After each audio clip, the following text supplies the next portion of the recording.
compartirla en el canal de YouTube. Excelente.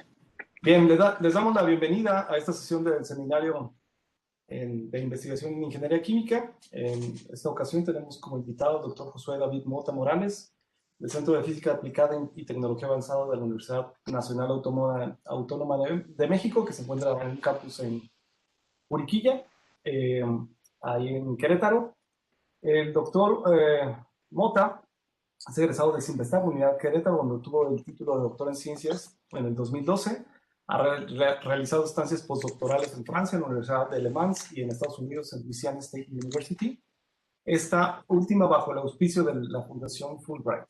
En 2015 se hizo acreedor a una cátedra de CONACYT en el Centro de Nanosíntesis y Nanotecnología del UNAM, en Ensenada, Baja California, y desde enero de 2017 es investigador asociado C de tiempo completo en el Centro de Física Aplicada y Tecnología Avanzada de la UNAM, de Campus Juriquilla. Es miembro del Sistema Nacional de Investigadores, recientemente fue reconocido con nivel número 2, es coautor de más de 50 publicaciones en revistas internacionales y ha representado ponencias en más de 30 conferencias internacionales en México y en el extranjero. Es miembro de la junta editorial de la revista ACS Sustainable Chemistry and Engineering y miembro de la mesa directiva de la Sociedad Polimédica de México, que es donde me tocó coincidir con él en el último Congreso Nacional que tuvo esa sociedad. Con ustedes el doctor Josué David Mota. Muchas gracias, Pedro. Hola a todos en Guadalajara. Es un placer para mí estar con ustedes el día de hoy. El día de hoy voy a hablar sobre un tema que pues en realidad es a lo que me dedico, que son sistemas eutécticos como una plataforma sustentable para el desarrollo de polímeros y en general materiales poliméricos. ¿Sí? Déjenme ver déjenme iniciar un poco hablándoles pues, que la UNAM tiene una presencia casi que en todo el territorio mexicano y uno de los campos importantes fuera de la Ciudad de México es el campus de Juriquilla, que está en las afueras de Querétaro, casi en la colindancia con San Miguel de Allende. En el centro del campus Juriquilla de la UNAM, en Querétaro, hay varios centros de investigación e institutos y otras dependencias de otras dependencias de la UNAM, como Instituto de Ingeniería, el Centro de Geociencias, etc. Entonces, el Centro de Física Aplicada es una de las instituciones que conforman este campus.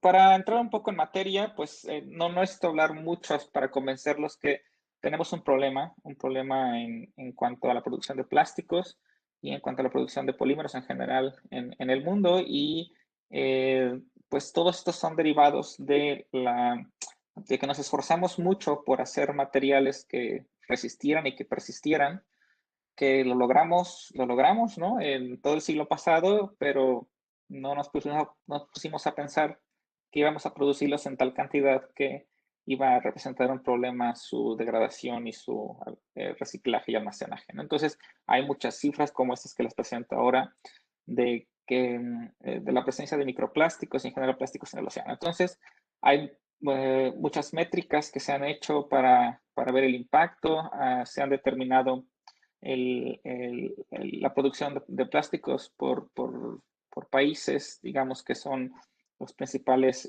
productores de plásticos y de derivados que no se pueden reciclar. Hay muchas políticas que se están haciendo públicas, hay una necesidad subyacente en hacer polímeros cada vez más biodegradables, más biocompatibles, etc.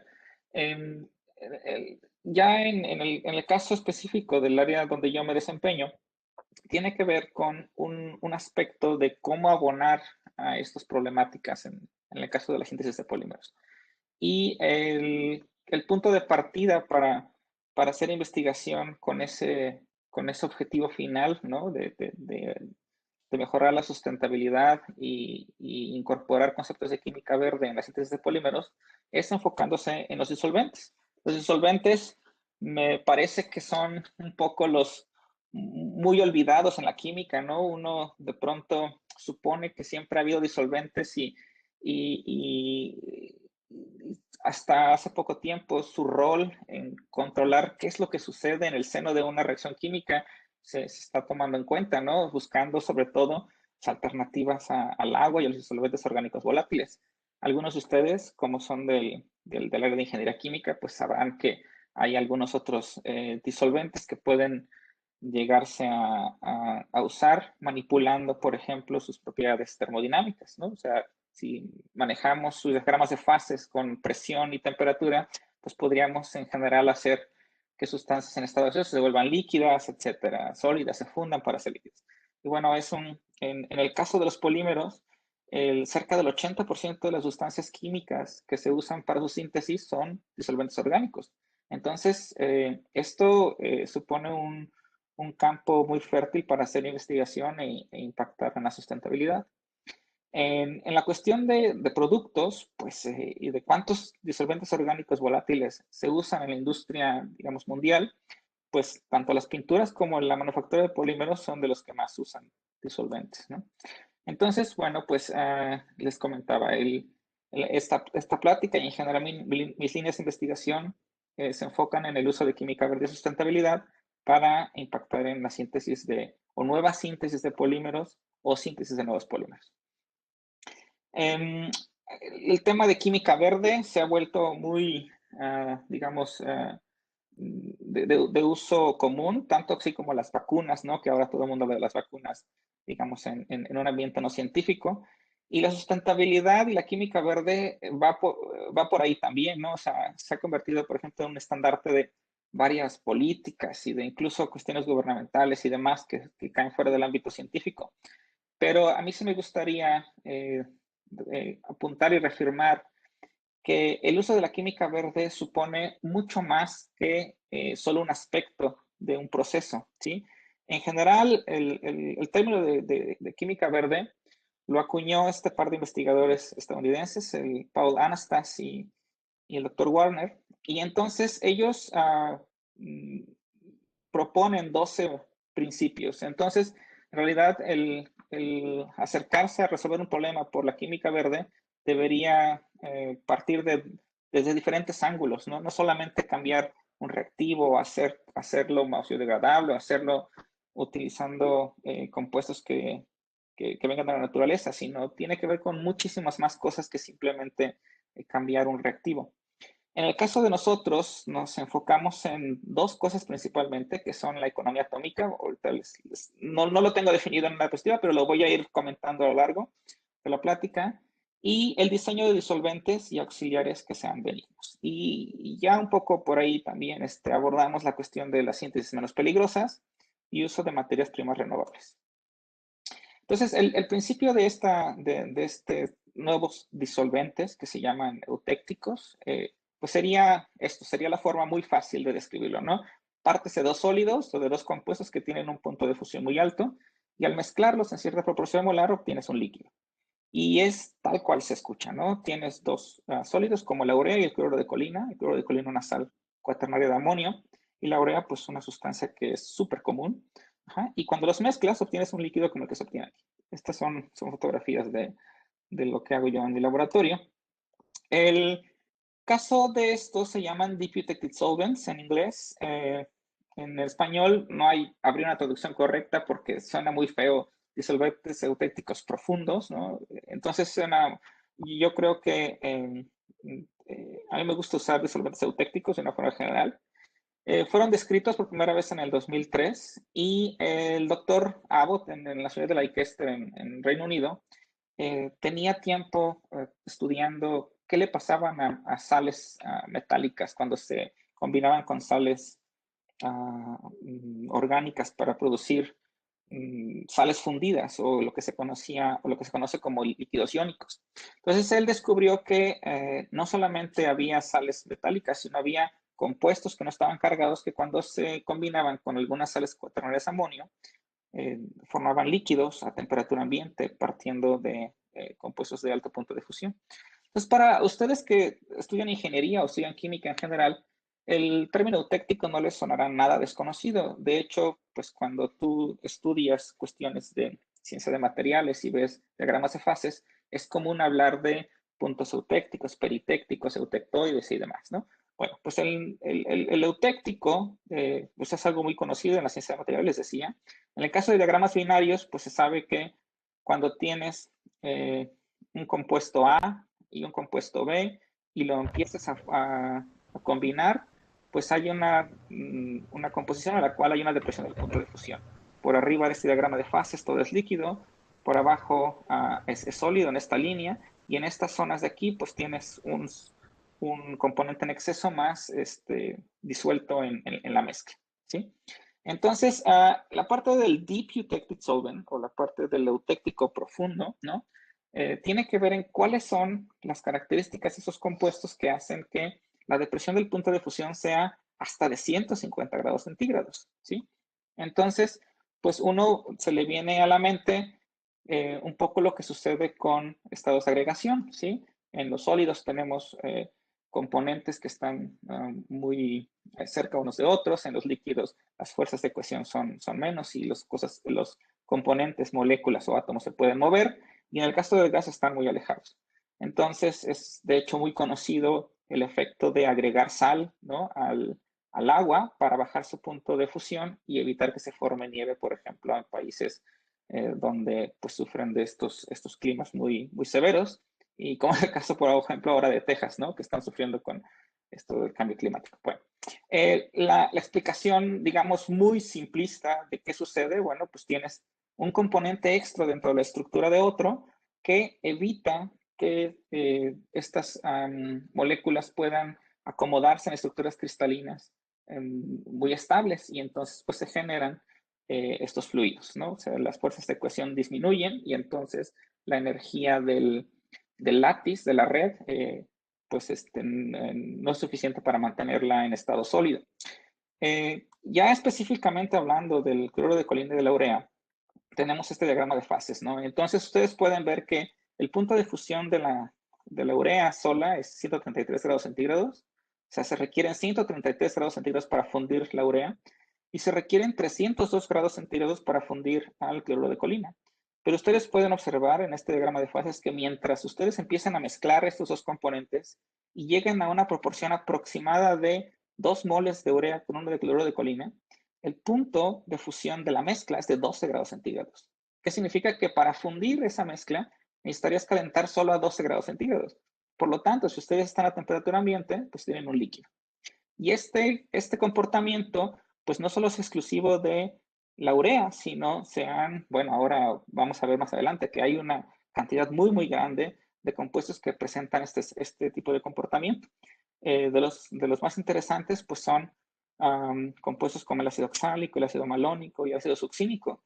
Y resulta que hay una coincidencia de el porcentaje en mol que hay del compuesto que se le agrega al cloruro de colina para producir esta depresión hacia el punto de fusión, y hay una coincidencia de ciertas relaciones molares. Les comentaba que la explicación fácil es que pues, estos compuestos interaccionan de cierta manera que la estructura sólida del cloruro de colina, que es una sal, se perturba y entonces tienes un líquido. Pero la verdad es que ha sido mucho más complicado que eso. Tomen en cuenta que los primeros papers que usan el término de deep eutectic solvent fueron del 2004 y el 2003, por decirlo, el año del nacimiento. Y no fue hasta sino al 2016, 13 años después, que mediante el uso de técnicas muy sofisticadas como la difracción de neutrones y el uso de química computacional, se ha logrado vislumbrar que el tipo de interacciones que hay en estos componentes es mucho más complejo que simplemente decir que hay enlaces de hidrógeno. De hecho, existe una, digamos, red de enlaces de hidrógeno muy parecido a lo que ocurriría con el agua. El problema es que, pues aquí hay más componentes, hay diferentes tipos de moléculas, todos interaccionando entre ellos con enlaces de hidrógeno, ¿sí? En este caso, en el caso específico de la urea y el cloruro de colina, se han identificado principalmente los enlaces de hidrógeno que se forman entre los hidrógenos del grupo amino de la urea con el cloruro, el ion cloruro, y el hidroxilo del catión colina, interaccionado también por medio de enlaces de hidrógeno. Y aparte, por supuesto, pues está la cuestión de la interacción iónica, ¿no? Tenemos un catión aquí y tenemos un anión acá. Bueno, algo de lo que se puede decir de los DES, o sea, que se puede decir que son importantes, es que son baratos, ¿no? El cloro de colina, por ejemplo, es alimento para pollo, la urea es un compuesto que se utiliza para fertilizantes, tiene mucho nitrógeno, y sus precios pues, son muy competitivos con el precio del etanol puro, digamos, ¿no? Entonces, desde el punto de vista económico, ya presentan una ventaja. Hay muchos tipos de mezclas que producen esta formación de eutécticos, ¿sí? De los más estudiados, y que es de los en los que nos centraremos en esta plática, tienen que ver con el tipo 3, que se le llama. Entonces son una sal cuaternaria de amonio, que es este catión más el anión, que es X, en este caso es cloruro, y un compuesto que forma enlaces de hidrógeno que pueden ser amida, amina, alcohol, ácido carboxílico o sustancias que forman enlaces de hidrógeno. También ustedes podrán encontrarse en la literatura muchas otras nomenclaturas que se han estado, digamos, usando, desde lower temperature transition mixtures, ionic liquids, natural deep eutectic solvents, etcétera, etcétera, etcétera. Pero a la fecha no hay, digamos, un consenso de decir esto exactamente es un DES. Es un poco una familia grande, ¿no? Y lo que se obtiene, digamos, que hace que todas estas puedan categorizarse como deep eutectics o mezclas eutécticas, es que tú partes de dos compuestos con alto punto de fusión y terminas con una mezcla, es decir, no hay reacción química entre ellos, para producir una mezcla líquida a cierta temperatura, ¿no? Se piensa que hay cerca de 10 a la 8 combinaciones posibles, pero pues esto, por supuesto que podría ir creciendo, ¿no? Hay muchas opciones para hacer estos líquidos. ¿Qué propiedades tienen estos líquidos que son tan útiles en la ciencia de materiales en general y que nos van a servir para hacer polímeros? Pues es que son de muy fácil preparación. Simplemente tienen que tomar los dos componentes, mezclarlos en la proporción adecuada, calentarlos un poco por arriba de la temperatura que se espera que se funda, y cuando se enfría, pues se mantiene en estado líquido. Esto es importante, la economía atómica. La economía atómica se refiere a cuánto de lo que pones al inicio de un proceso se convierte en el material final. Y resulta que en el caso de los DES, de las mezclas eutécticas, todo lo que pones desde el inicio termina en el líquido final. No hay necesidad de purificaciones, no hay necesidad de separaciones de algún producto, porque todos los componentes iniciales están integrados en el producto final. Y eso es algo impresionante. La gente que ha trabajado con líquidos iónicos podrá pensar en las ventajas que esto representa, ¿no? Evitar pasos, por ejemplo, de quitar agua, resultado de un equilibrio ácido-base, o quitar algún subproducto de algún tipo de reacción química que haya. Esto es tan simple como una mezcla. Claro que a nivel molecular pues hay un montón de cosas muy interesantes, y es por lo que estamos haciendo investigación. Como una sustancia se quema en estado gaseoso, y al estar estos compuestos de una sal y que no hay una presión de vapor, digamos, importante, pues son líquidos que son en general inflamables, no flamables, perdón, conducen electricidad porque están fundidos en estado líquido y contienen iones. Su viscosidad es variable y aquí depende de un montón de parámetros, entre ellos el tamaño de las moléculas, su simetría, la temperatura, la cantidad de humedad, etcétera, etcétera. Y muchos son biocompatibles y muchos son biodegradables. Pero, por supuesto, como en todas las cosas en química, hay excepciones. ¿Vale? Aquí hay un ejemplo de la capacidad excepcional de solvatación que tienen estos líquidos. Y eso es algo que vamos a abordar un poco más adelante. En general, la idea que me gustaría que se llevaran con ustedes es que estos son disolventes de diseño a la medida. Aunque hay ejemplos muy claros de qué se puede hacer, en realidad, pues tú pudieras diseñar un disolvente dependiendo de lo que es lo que quieres. ¿Qué viscosidad quieres tener? ¿Qué temperatura de fusión quieres que tenga? ¿Qué es lo que quieres que disuelva? Si quieres que sea inerte o quieres que participe en la reacción química que vas a llevar a cabo. En cuanto a la escalabilidad, esto es algo que sí hace que sobresalga por sobre todos estos líquidos, digamos, verdes que se han estado desarrollando a lo largo de los últimos años, incluidos, por ejemplo, los fluidos supercríticos y cosas así que requieren, digamos, de infraestructura especializada para poder mantenerlos en estado líquido.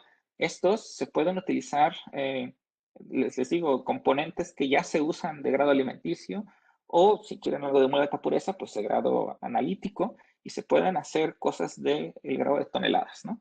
De hecho, en los últimos años, por ejemplo, este paper es del, ay, no lo tengo por aquí, pero debe de ser como el 2018 por ahí. Se han demostrado que se puede hacer hasta estos DES en cantidades de 400 gramos por hora con una pureza muy, muy alta a través de extrusión.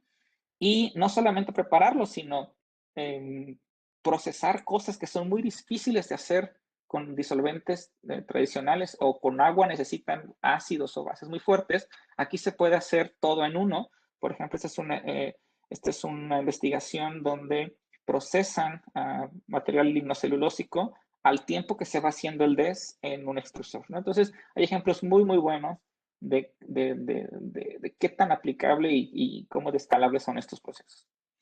Bueno, aquí nada más les presento que estamos organizando el segundo congreso de Deep Detected Solvents, que iba a ser en Lisboa, pero tiene un año retrasándose, va a ser al final online, pero es un esfuerzo que estamos haciendo por reunir a la gente que trabajamos con esto. Este es el doctor Abbott y soy yo en el pasado congreso de Lisboa. Entonces ya entrando en materia con lo que tiene que ver con polímeros, la polimerización es más simple que hemos estado nosotros haciendo desde que yo era estudiante de doctorado y ahora que continúo con mi carrera como investigador independiente, es por radicales libres. Es muy fácil, muchos de ustedes sabrán cómo se realiza y los que no, pues que sepan que hay un tipo de moléculas que tienen dobles enlaces, sobre todo vinílicos, que tras la adición de sustancias que forman radicales libres, ya sea inducidos por luz o por temperatura, pueden iniciar la polimerización. Es decir, estos monómeros se van reaccionando entre ellos para formar cadenas muy largas, ¿no? De cientos o cientos de miles de unidades repetitivas. Dentro de este tipo de polimerizaciones hay un proceso muy interesante que les encanta a los físicos, sobre todo a la gente que trabaja con mecánica de fluidos y cuestiones muy teóricas, que es la polimerización frontal, ¿no? Entonces, la polimerización frontal si lo pudiera yo describir de una manera muy fácil, es como tener una fila de dominós parados, ¿no? Y tú empujas el primero y se va después todo, ¿no? En el caso de la polimerización frontal, son, por ejemplo, tubos, ¿no? Como el que está aquí en la fotografía. Son tubos en los cuales tú tienes el monómero, el iniciador, y si quieres algún otro tipo de sustancia como entrecruzantes. Y lo que tienes que hacer es calentar uno de los extremos. Y una vez que empieza a polimerizar una porción de ese reactor, retiras el calor o retiras la fuente de iniciación y la polimerización sigue, ¿no? En forma, digamos, como un frente, y eso es lo que hace esto fascinante, ¿no? Entonces, se había pensado durante muchos años que esto debiera de abonar a la síntesis de materiales de manera rápida. Miren, aquí hay un video, espero que lo estén todos viendo, sobre qué pasa, ¿no? Entonces, el polímero se va formando y el monómero se va consumiendo. Entonces, en realidad aquí, digamos, la energía que se requiere meterle solamente fue necesaria al inicio cuando se calentó el extremo. Bueno, este es otro ejemplo, ¿no? Entonces tenemos estos monómeros que, por ejemplo, el diciclopentadieno y el ciclooctadieno. Entonces, vamos a ver ahí, vamos a ver el video. Este es un ejemplo de aplicaciones de polimerización frontal y tiene que ver con polimerización frontal mientras se va imprimiendo cosas en 3D. Sí, no sé si pueden lograr ver, espero que puedan lograr ver. Bueno, no sé, no se nota muy bien, pero este se va a notar muy bien porque esto es una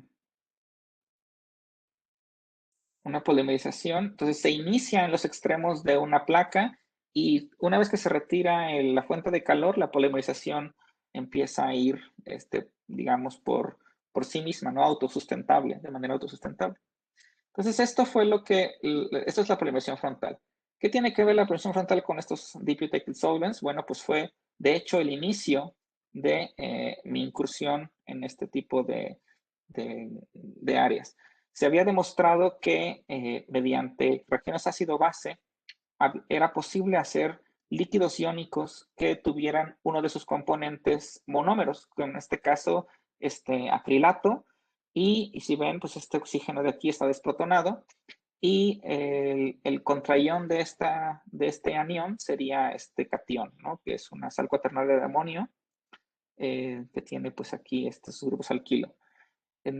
Se había propuesto también que el doble enlace podía estar en la parte de la sal cuaternaria de amonio, y pues el doctor Poyman, cuando estaba en Mississippi, en Estados Unidos, había intentado alguna vez ver si podría controlar la exotermicidad de estos procesos mediante la transformación de monómeros en líquidos iónicos.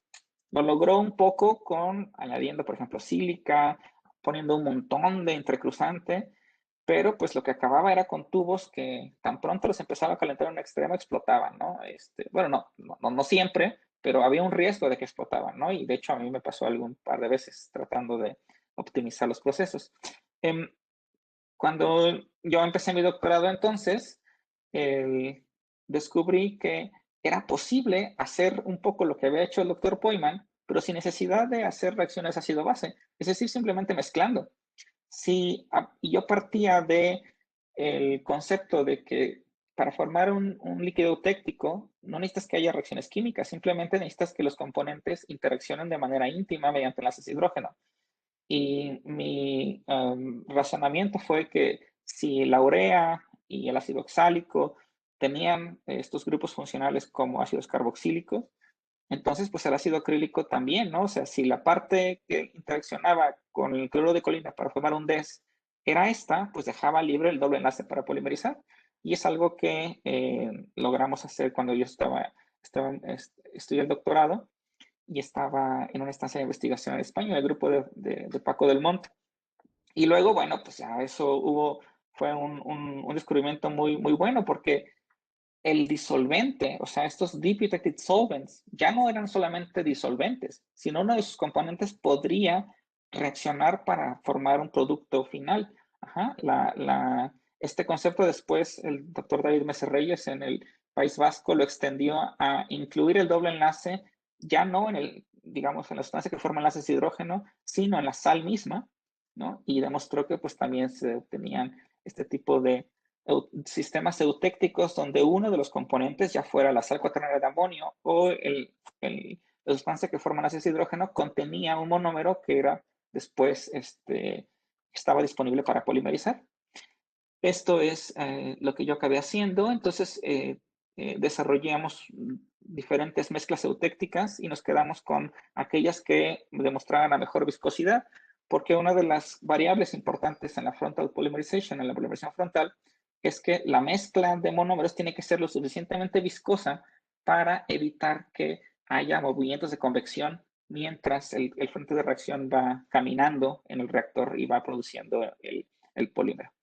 Entonces, pues caracterizamos estas mezclas para demostrar que mientras estaban en estado líquido, el monómero, es el ácido acrílico, no reaccionaba con el cloruro de colina, simplemente estaban, digamos, en una mezcla muy homogénea a nivel molecular. Descubrimos algo de lo más importante de esta publicación, del resultado de mi tesis doctoral, fue que teníamos frentes de temperatura de temperaturas extremadamente bajas. Y esto, déjenme decirles que fue un resultado impresionante.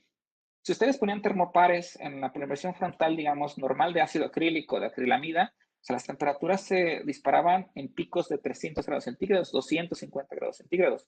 Si el tubo de vidrio era, digamos, muy corriente, pues se rompía, ¿no? O sea, podía explotar. Entonces, nosotros pudimos controlar la polimerización, digamos, en bulto, entre comillas, en bulto, de ácido acrílico en polimerización frontal con temperaturas temperaturas en el frente de polimerización de 100 grados centígrados, ¿no? Y conversiones muy, muy altas con respecto a lo que se obtenía normalmente utilizando otros disolventes, por ejemplo, orgánicos, dimetilsulfóxido, dimetilformamida, o incluso en masa poniéndole sílica como un dispersor de calor. Entonces teníamos conversiones muy altas. Esto es un ejemplo de lo que pasa, ¿no? Entonces, en el tubito donde teníamos la mezcla eutéctica de ácido acrílico con cloro de colina, pues teníamos un frente que, si teníamos diferentes termopares a diferentes alturas del tubo, pues iban detectando cómo iba cambiando el frente de reacción. En el caso de disolver ácido acrílico en dimetil sulfóxido en la misma concentración que estaría en el DES, pues entonces explotó, ¿no? Y ya se tuvo aquí que la temperatura en todos los lugares del tubo, o sea, todos los termopares sintieron el mismo pico de temperatura porque todo polimerizó y pues eso explotó, de hecho, ¿no? Este fue una fotografía decente que tuve, pero algunos tubos se rompieron, por ejemplo. Después de ahí, pues un poco buscamos qué tan general es ese comportamiento, un poco con lo que pasaba con nosotros de Bioactive Solvents. O sea, si podías cambiar de urea, ácido cítrico, ácido oxálico, glicerol, etilenglicol y demás, pues acá yo pensé, bueno, ¿por qué no intentar con más monómeros? Y de hecho, pues descubrimos que este comportamiento es más o menos universal. O sea, podemos siempre y cuando se mantenga estos grupos que forman enlaces hidrógeno, se podían incorporar a estos sistemas eutécticos, pues ácido acrílico, ácido metacrílico, acrilamida o incluso N-isopropilacrilamida, un polímero que tiene características muy interesantes, termosensibles. Hicimos estudios sobre qué tipo de iniciadores eran los que mejor funcionaban y nos topamos con que una forma de mejorar de verdad la iniciación, ya recuerden que teníamos 75-80% de conversión, era utilizando iniciadores que se descomponían, estos peróxidos que se descomponen a temperaturas más altas, eso esperando que la temperatura en el frente fuera, no causara problemas con la conversión. Entonces tuvimos forma de hacer, digamos, a velocidades del frente más o menos controladas, tener temperaturas bajas, menores de 150 grados centígrados, y por lo tanto conversiones pues casi completas. Miren, por ejemplo, en el caso del ácido acrílico, tuvimos casos, por ejemplo, con incluso cambiando el cloro de colina por una sal cuaternaria de amonio que tiene importancia farmacológica, como es el cloruro de lidocaína. Entonces, un poco la aplicación que estuvimos ahí viendo, que es lo que vamos a ver más adelante, fue en liberación controlada de fármacos. Pero la conclusión de todo ese trabajo es que una mezcla eutéctica puede contener monómeros. Esos monómeros pueden ser ácido acrílico, ácido metacrílico o monómeros siempre y cuando mantengan una molécula que sea capaz de formar enlaces hidrógeno. Entonces, en general es esto, ¿no? No hay disolventes orgánicos involucrados, salvo el monómero en sí mismo, que si tenemos 100% de conversión, pues no hay desperdicios, ¿no? Estos monómeros tienen una alta viscosidad debido a estas asociaciones intermoleculares entre sus componentes. Hay temperaturas del frente de polimerización muy, muy bajas con respecto a lo que se obtiene normalmente en la frontal polymerization, digamos, normal. Conversiones completas. La parte que no polimeriza el DS se puede reusar, por ejemplo, en el caso del cloruro de colina, se puede lavar y se puede usar otra vez. O en el caso del cloruro de lidocaína, podía mantenerse en el polímero final, que parecen pues, estos pequeños monolitos transparentes que parecen como plásticos. Ajá. Y entonces, eso fue una cosa que nosotros exploramos. Bueno, este trabajo que hicimos después fue un poco tratando de ver cuál era el rol del cloruro de colina. Lo cambiamos por algunas sustancias que creíamos que podían mimetizar el rol del cloruro de colina y la verdad es que ninguno funcionó. O sea, pusimos, por ejemplo, talco, poniendo un compuesto con muy baja conductividad térmica, pusimos DMSO, que es un disolvente inerte, pusimos ácido láurico, que es una sustancia que tiene ácidos carboxílicos, pero tiene una cadena hidrocarbonada larga, entonces pues es un diluyente de la formación del enlaces hidrógeno, y pusimos ácido estéarico, que es un material que, digamos, absorbe calor porque se funde mientras se va dispersando. Entonces, ninguno de ellos, la conclusión es que ninguno de ellos pudo reproducir el efecto que se tiene en la frontal polymerization de estos sistemas eutécticos, con lo cual, pues, esta asociación, digamos, de enlaces hidrógeno entre los monómeros y el cloruro de colina son los responsables exclusivos de este comportamiento que encontramos. Aquí, pues, un poco sobre investigaciones sobre cuál es el efecto del iniciador y cuál es el frente de la temperatura del frente y cuál es la velocidad del frente, ¿no? Que son parámetros que se miden normalmente en estos sistemas. Entonces, como ven en estas gráficas, ninguno de los componentes que nosotros usamos realmente reprodujo el comportamiento con los Ds, ¿no? Ninguno. O teníamos, por ejemplo, casos en los que no había incluso formación del frente, o teníamos frentes muy lentos, o teníamos temperaturas muy, muy altas, ¿no? Sin formación del frente. Este es un video de cómo luce un experimento de estos. Entonces, ustedes ven aquí un encendedor que inicia la polimerización. Aquí se quema un poco el monómero, pero a partir de ahí, pues el frente se forma y va polimerizando todo, ¿no? Eso sería como que el principio de esta polimerización frontal. La pregunta entonces aquí surgía, ¿qué le pasa a los monómeros cuando están interaccionando con moléculas con el cloruro de colina? ¿Son más reactivos o son menos reactivos? ¿Por qué reaccionan más rápido pero a temperaturas más bajas? Y para esto nos pusimos a hacer fotopolimerización y ver con diferentes intensidades de la iniciación por fotopolimerización, íbamos viendo cuál es la velocidad inicial, ¿no? Para poder darnos una idea de cuál era la cinética de este tipo de procesos. Lo que encontramos con este tipo de investigación es que independientemente de de la intensidad de la radiación, teníamos siempre conversiones finales altas, lo que nos hablaba de un proceso muy eficiente. Y, perdón, y en el caso de aquí no me acuerdo qué era, pero yo creo que aquí tiene que ver con la temperatura.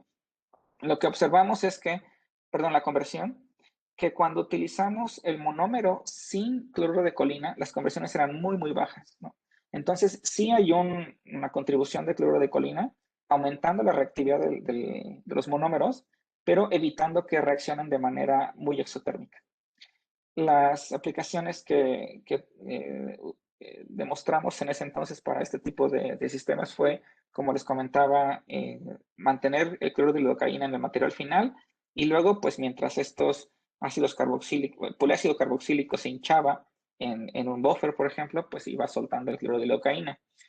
¿Qué ventajas tenía eso por sobre otras cosas? Pues teníamos materiales poliméricos que la mitad en peso era un fármaco. Hacer eso, por ejemplo, con cualquier otra técnica es imposible, ¿sí? Primero por restricciones, digamos, termodinámicas de tener una mezcla con un componente en exceso en peso, por ejemplo. Si ustedes toman poliácido acrílico y lo tratan de combinar con cloruro de lidocaína, va a haber un momento en el que no va a ser posible cargarlo con el fármaco por restricciones de solubilidad, ¿no? En este caso, como la composición final del polímero representa lo que había en el precursor, pues fuimos capaces de incorporar hasta la mitad en peso de un fármaco en esto, ¿no? Eso es de particular importancia para fármacos, por ejemplo, que tienen polimorfismo. Hay fármacos que dependiendo de la estructura cristalina que tengan, tienen más biodisponibilidad o tienen diferentes farmacocinéticas y farmacodinamias. Este proceso podría ser útil para poder incorporar fármacos en un polímero y evitar que sufran polimorfismo en condiciones, digamos, extremas de temperatura o presión. Otra cosa que hicimos en ese caso fue demostrar que las propiedades de solvatación del ácido acrílico cuando está formando una mezcla eutéctica son muy distintas. Incluso pudimos nosotros dispersar de manera homogénea hasta 1% de nanotubos de carbono, polimerizarlo por esta polimerización frontal sin que hubiera segregación de los nanotubos. Entonces terminamos con monolitos muy, muy homogéneos. Ahorita no tengo aquí una foto, pero aquí esa imagen es TEM, donde se ven estos nanotubos incorporados de manera muy homogénea y pues hicimos una serie de pruebas para demostrar que teníamos estos monolitos con nanotubos incorporados. Ese es un ejemplo de las cinéticas de liberación de la lidocaína, el cloruro de lidocaína de estos sistemas con ácido acrílico. Y bueno, pues la historia es que podemos bueno, pudimos modificar la velocidad a la cual se libera e hicimos diferentes modelos para ver cuál era la cinética que seguía, y esto lo podíamos hacer pues dependiendo de el polímero que usáramos, poliácido acrílico, poliácido metacrílico, si lo entrecruzábamos más, si lo entrecruzábamos menos, si hacíamos copolímeros, etc. En el caso de los monolitos con nanotubos de carbono, pues les comento, esto fue un resultado muy, muy bueno, porque pues la gente que trabaja con nanotubos y con nanopartículas en general saben lo difícil que es, primero, dispersar estos nanoobjetos de manera homogénea en un medio de reacción, y luego, mientras ocurre una reacción, que estos objetos no se segreguen. Y eso nosotros, la verdad es que tuvimos un resultado muy, muy bueno. Con el ácido acrílico, de hecho, formamos estas estructuras macroporosas haciendo freeze drying, o sea, hinchando el polímero, porque es un polímero que se hincha. De hecho, ahorita pues todo el mundo lo toca todos los días en estos geles para desinfectarse las manos, ¿no? El poliácido acrílico. Y bueno, hicimos estos materiales interesantes. Para esta segunda, última parte de la plática, me voy a centrar en eh, cómo esta investigación iba cada vez acercándose más a lo que les comentaba al inicio, ¿no? A la cuestión de sustentabilidad y a la cuestión de green chemistry. Por supuesto que a nadie le gusta tener monómeros residuales en polímeros que van a estar en contacto con la piel o que van a estar haciendo drug delivery. De hecho, ese fue uno de los problemas grandes que tuvimos para tratar de explicar o tratar de encontrar una aplicación a estos sistemas. Aún asegurándose que tuviéramos 100% de conversión, pues siempre había ahí subproductos que venían ya sea del iniciador, ya sea aunque gravimétricamente teníamos conversiones de 100%, pues siempre había ahí trazas de monómeros que, pues como nuestro olfato es súper sensitivo, pues se podía percibir, ¿no? Y después hicimos algunos experimentos incluso con cromatografía de gases, y encontramos que teníamos pues, monómero residual en partes por millón. Entonces quisimos transitar hacia opciones más sustentables y bueno, pues aquí es importante introducir el concepto de biomasa, que son materiales que se producen por el crecimiento de microorganismos, plantas o animales. Y específicamente, me gustaría aquí ahorita hablar del ácido itacónico. El ácido itacónico es uno de los bloques de construcción más importantes en estas tecnologías, digamos, de polímeros de base biológica. Y bueno, pues tiene mucha importancia, ¿no? Hay incluso alguna lista por ahí del Departamento de Energía de Estados Unidos que entre los 12 bloques de construcción más importantes para estas tecnologías verdes está el ácido itacónico. El ácido itacónico es el que se muestra aquí, tiene un ácido carboxílico, más bien dos ácidos carboxílicos, aquí, perdón, no, falta un H, pero tiene un doble enlace. Entonces, el doble enlace es capaz de sufrir una polimerización por radicales libres, al tiempo que mantiene pues, estos ácidos carboxílicos que pues, son muy útiles tanto para interaccionar con otras cosas como para funcionalizarse. Y por supuesto que ustedes ya se imaginarán que si estamos hablando que una característica muy importante para formar un líquido eutéptico es que tengas estas sustancias formadoras de enlaces de hidrógeno, pues esto es una molécula ideal. De hecho, pues eso es lo que hizo, por ejemplo, un investigador de Polonia, que es Stefan Bernards. Él lo que hizo fue mezclar ácido itacónico con cloruro de colina de la misma forma que nosotros mezclamos ácido acrílico o ácido metacrílico, y terminó con un disolvente eutéctico o con un monómero eutéctico en este caso, que tiene no un punto de fusión, sino tiene una temperatura de transición de menos 60 grados centígrados. Y eso es algo que también me gustaría comentarles. El estudio fundamental de las transiciones térmicas de estos sistemas son un mundo aparte. Es algo súper emocionante. Hay resultados que dependen de, por ejemplo, la velocidad de calentamiento, de enfriamiento en el DCC, si puedes ver una transición. Hay gente que les ha llamado, por ejemplo, tienen un comportamiento muy parecido a los cristales líquidos súper enfriados. Bueno, en general, este comportamiento térmico les digo, es un tema para hacer mucha investigación, ¿no? Pero este DES, por ejemplo, no tiene un punto de fusión percibible, y por DSC lo que se identifica es una ATG, pero de manera macroscópica, digamos, sí se cristaliza y sí hay como un punto de freezing point, que se le llama en inglés, ¿no? A diferencia del melting point. Bueno, pues de los últimos trabajos que hemos hecho nosotros es utilizando SDS, que es el de ácido itacónico con cloruro de colina, para polimerizarlo de la misma forma en que se había reportado antes, pero en solución en otro DES que tiene cloruro de colina y glicerol y que tiene disuelto un polisacárido, por ejemplo, este que es inulina.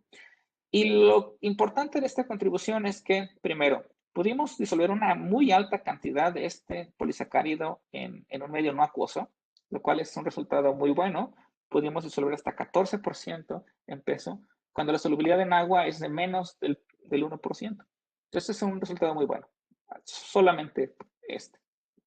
Y cuando mezclamos estos dos digamos, sistemas, lo que obtenemos son redes interpenetradas. Y esas redes interpenetradas tienen las ventajas de cada uno de los componentes.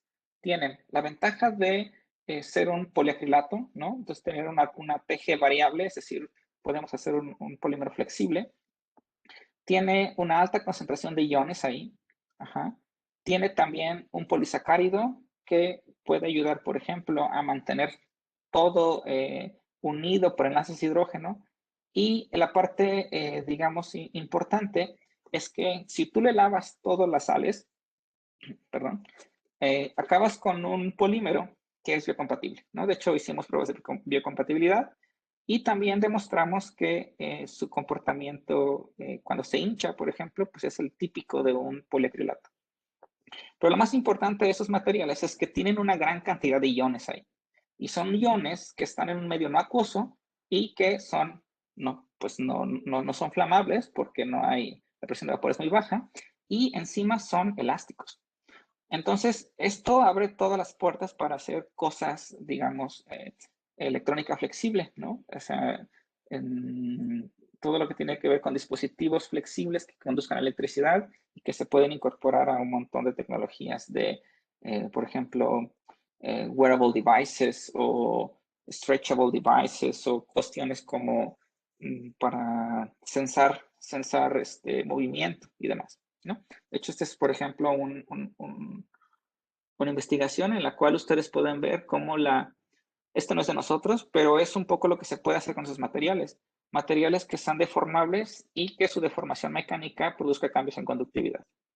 Otra cosa que se puede también hacer es materiales que sean self-healing, porque pues tú le puedes incorporar a estos geles materiales que tengan esta capacidad de tener interacciones transientes, interacciones que pueden ser no covalentes y que bajo algún estímulo, ya puede ser, por ejemplo, un pequeño cambio de pH, luz o incluso presencia de algún disolvente, detone la reconstrucción de las redes que componen estos materiales, ¿no? Ese sería como todo el futuro que se abre con estas cosas, pero con compuestos naturales, ¿sí? Entonces, todos estos ejemplos que les puse aquí son con poliacrilatos, son a lo mejor polidimetilsiloxanos, compuestos que, cuando uno se los imagina en contacto con cosas vivas, pues siempre está la preocupación de monómeros residuales, toxicidad, y en el caso de sustentabilidad, pues son materiales que no son degradables, ¿no? Y por lo tanto, pues su ciclo de vida está limitado. Bueno, estas son cosas, por ejemplo, que se pueden hacer. Y ya por último, en los 5 minutos que me quedan, les quiero comentar que hay otro tema que he estado desarrollando en los últimos años, sobre todo, haciendo polimerizaciones en estos sistemas, pero en sistemas bifásicos. El sistema que hemos utilizado para explotar estas ideas es estas emulsiones que se llaman High Interface Emulsions o emulsiones altamente concentradas. En este caso, pues tenemos, a diferencia de las emulsiones como las pinturas, estos sistemas coloidales, tenemos gotas enormes de hasta 10 micras, 20 micras, por ejemplo, que tienen una fina capa de fase continua entre esas gotas. Por supuesto, esos sistemas son posibles solamente por la presencia de surfactantes del tipo, por ejemplo, tribloque. Esta es una micrografía de microtomografía computarizada de los materiales que estamos haciendo. Entonces, nosotros estamos haciendo emulsiones altamente concentradas donde no hay agua y el interior de las gotas son líquidos eutécticos y esto permite tener emulsiones muy estables, pero no solamente son emulsiones muy estables, sino que debido a las propiedades de solvatación que tienen estos líquidos eutécticos, podemos jugar a meter compuestos que son muy difíciles de meter en agua. De la misma forma en que habíamos hecho antes la polimerización frontal con nanotubos de carbono, nosotros hemos hecho este tipo de, digamos, esponjas donde tenemos nanotubos de carbono y pues tienen ahí propiedades muy buenas para absorber contaminantes o volverse superhidrofílicos o superhidrofóbicos, ¿no? Tenemos, por ejemplo, este material en específico es un material que contiene hidroxiapatita y tenemos también colaboraciones con gente que hace cultivo de células, sobre todo células mesenquimales, para dirigir la diferenciación osteogénica, ¿no? de células que sean capaces de producir tejidos específicos partiendo de linajes no específicos. Déjenme ver, por ejemplo, estas clústeres que se ven aquí son hidroxiapatita y es un proyecto que tenemos. Y bueno, para terminar, solamente me gustaría comentar que, pues, en la ciencia de materiales es importante tener en mente este tetraedro, ¿no? El tetraedro donde tú puedas tener unidas la estructura, cómo esa estructura afecta las propiedades y cómo esas propiedades pueden manipularse para obtener un comportamiento dado, ¿no? Por supuesto, todo esto puede procesarse y entonces pues tú puedes ir cambiando las propiedades, la estructura y cómo un material se comporta para una aplicación específica. ¿Por qué les comento esto? Pues porque con los DES tenemos muchas posibilidades para jugar. Tenemos muchos componentes que podemos añadir en el DES mismo y como componentes extras. Entonces, algo que sí es importante para poder, digamos, hacer de estas herramientas materiales funcionales o tecnologías que puedan impactar de manera real, pues hay que unir este tetraedro, hay que empezar a entender su estructura y establecer esta relación cercana entre estructura-propiedad, de modo que podamos nosotros diseñar materiales más verdes, más sustentables, evitando el uso de solventes orgánicos volátiles. Y pues nada, me gustaría terminar esto invitándolos a que cuando pase todo lo de la pandemia y las cosas vuelvan a una normalidad aceptable, pues se pasen por el Centro de Física Aplicada. Este es el grupo de polímeros actual. Esta foto la tomamos, por supuesto, antes de la pandemia. Y me gustaría agradecer, reconocer que muchos de estos trabajos están en colaboración. Es algo muy importante que ustedes como doctores en ciencias o maestros en ciencias en formación mantengan un enfoque multidisciplinario, mantengan la mente abierta a aceptar, digamos, ayuda de diferentes frentes, ¿no? Y eso es algo que como se hace, digamos, ciencia interdisciplinaria. Entonces, me gustaría agradecer a la doctora Guadalupe, que se ha hecho de ahí de Guadalajara, del campus Tonalá, y a Carolina, que se acaba de titular del doctorado. Daniel está haciendo doctorado. Con la doctora Lupita estamos trabajando con estos materiales macroporosos.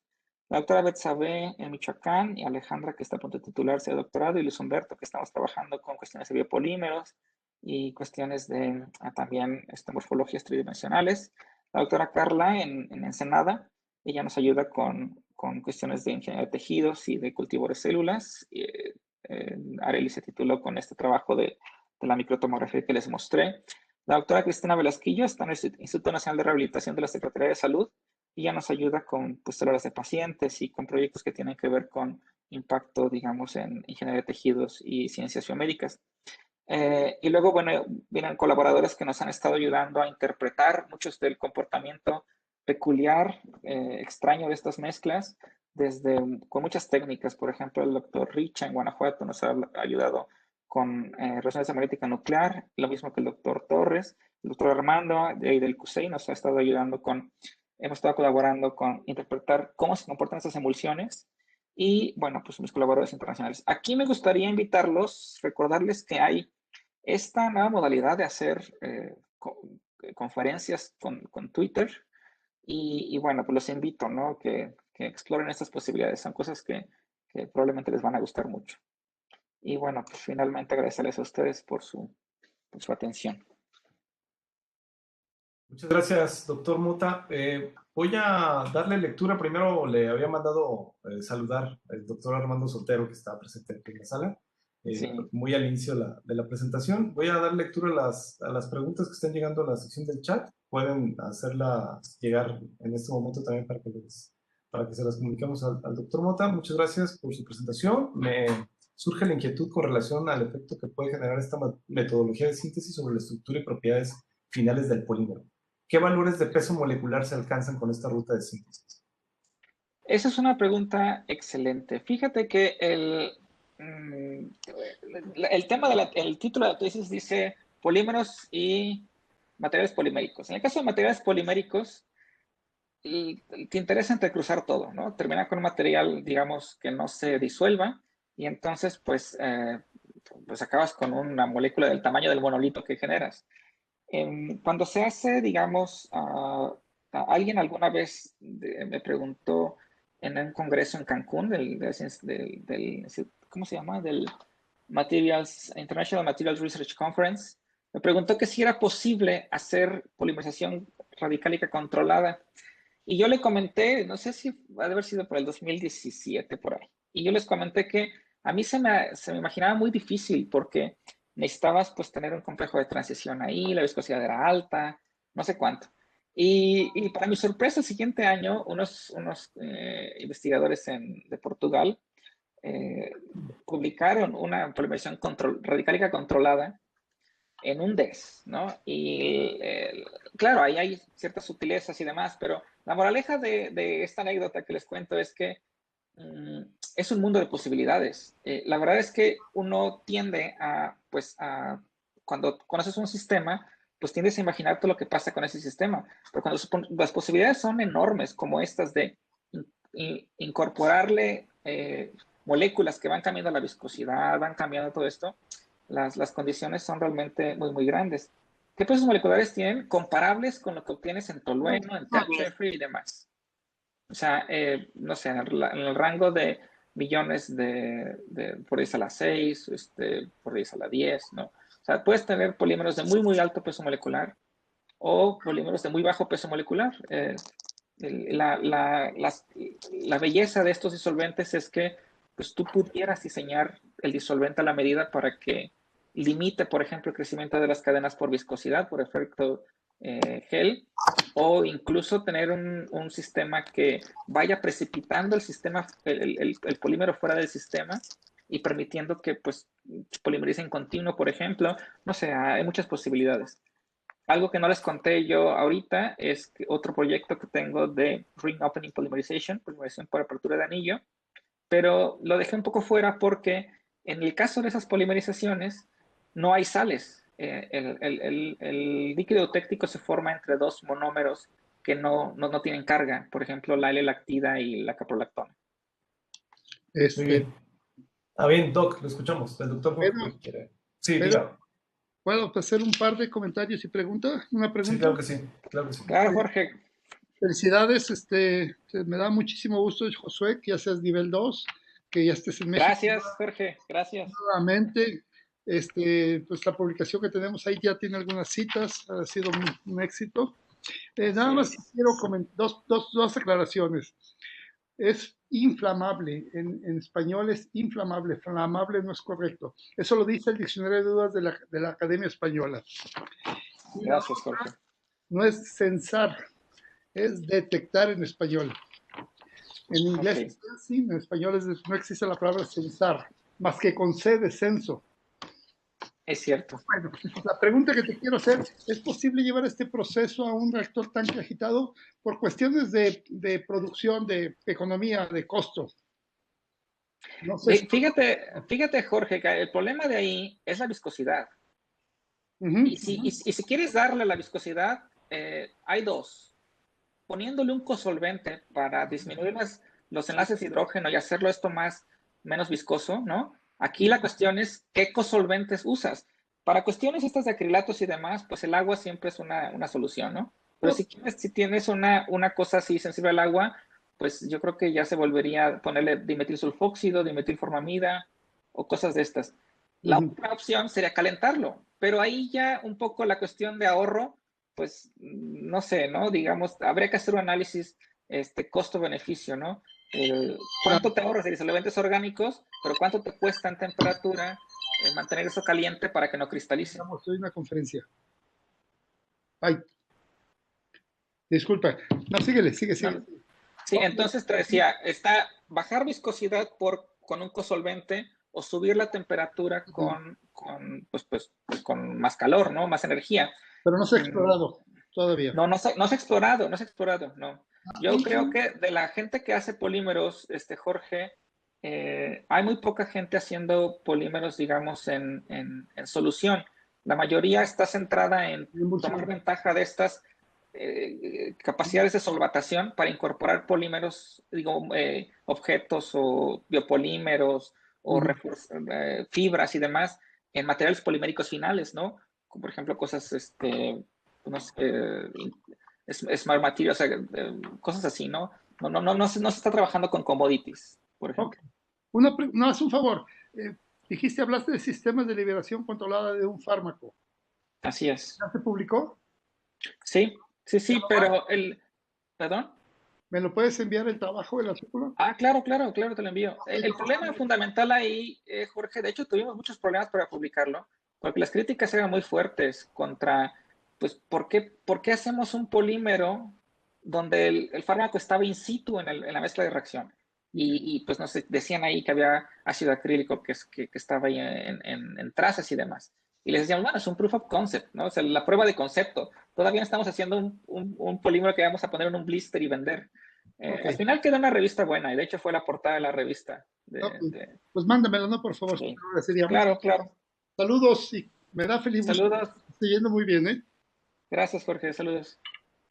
Bien, voy a leer la segunda pregunta que había propuesto Genaro Bolívar. Por experiencia propia, conozco que la homopolimerización o copolimerización del ácido itacónico vía radical libre es un dolor de cabeza. ¿Qué valores de peso molecular lograron por esta vía? Así es. Fíjate que eso es un comentario bien válido, ¿no? O sea, yo hablé a lo mejor de una manera muy optimista del ácido itacónico, pero la verdad es que es un dolor de cabeza porque el doble enlace está entre dos grupos que tienen un impedimento estérico terrible, ¿no? Polimerizol en agua, de hecho, produce oligómeros y es muy difícil obtener pesos moleculares muy altos. La forma en la que en agua se ha logrado, digamos, darle vuelta a eso es entrecruzarlo. Pero ya cuando ves los polímeros finales, pues la mitad en peso es bisacrilamida, ¿no? Entonces la gente dice, bueno, pues ¿cuál es la contribución de la biomasa ahí? Lo que sucede con los DES es que debido a que dobla la molécula para que los ácidos carboxílicos interaccionen con la sal cuaternaria de amonio, en este caso es el cloruro de colina, el doble enlace está más disponible que lo que estaría en agua. La otra cosa también que deben de tomar en cuenta con estos casos es que si ustedes hacen la polimerización en solución en disolventes próticos polares, el ácido carboxílico normalmente se desprotona o se encuentra en algún tipo de equilibrio.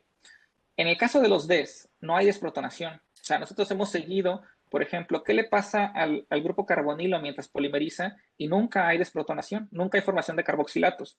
Eso también ayuda a que no haya repulsión electrostática entre los monómeros mientras van polimerizando. Entonces, no tengo a la mano ahorita el número de peso molecular, pero se pueden lograr pesos moleculares mucho más altos de lo que en agua. Y la otra es que pues es una reacción exotérmica y de la misma forma que en la polimerización frontal, el convertir el ácido acrílico y el ácido metacrílico en DES baja la exotermicidad de la homopolimerización, en el caso del ácido itacónico es lo mismo. O sea, a temperaturas más bajas de polimerización puedes obtener conversiones muy altas y puedes tener pesos moleculares también más altos. Muy bien. Pues creo que con eso terminamos la sesión de hoy. Le agradecemos mucho la presencia del doctor Josué Mota aquí en esta sesión, en este ciclo de seminarios de investigación en ingeniería química. A partir de este momento voy a parar la grabación.